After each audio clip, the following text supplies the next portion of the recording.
Good afternoon, folks. This is Fred Campos, owner of DFW Website Designers. It is Sunday, February the 28th, 2021. Can you believe we are at the end of the first 2 months of the year? It's 1/6 of the year 2021. And this is your 3 business tips at 3 o'clock in and around 3 minutes, episode number 124.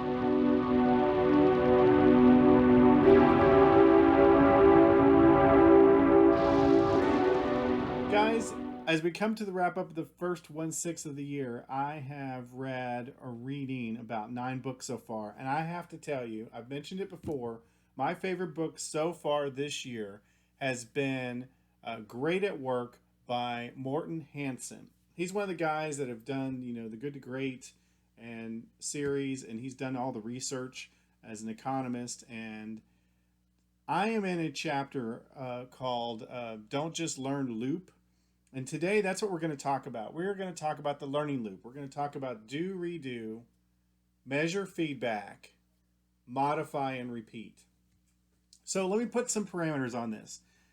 Business owners, small business entrepreneurs, we know that to be an expert at something, we've been told we need to do it about 10,000 times. And it usually takes quite a long time to become an expert, so to speak, through all of that experience. And what Morton has really drilled down is it probably doesn't take quite that long if you will actually be in what he refers to as a learning loop. Now, it's different than just learning something like practicing your swing to get better at golf. It's actually taking the time to critique it, learn from it, get advice, get some coaching on it, and then modify that. If you go into it from that perspective in small little nuggets, you can probably increase or decrease the number of times it takes you to be an expert. So let's dive into those elements a little bit. Business tip number 1 is that you need to do and redo. Obviously, the concept of doing something over and over does make sense, but we're going to do it with some passion and some purpose. But nonetheless, there needs to be a sequence that you do this in, whether it be every day or something rather to improve. Recommendations are that you should spend about 15 minutes a day learning or improving your craft. Number 2, measure and feedback. This is real important. You got to have some measurable items in there that you want to know if you're improving on. If you're improving your golf swing, it's the number of strokes that you're decreasing over a period of time. If you're like me and you're learning a Photoshop skill, it's the improvement in quality that your clients will tell you about it, right?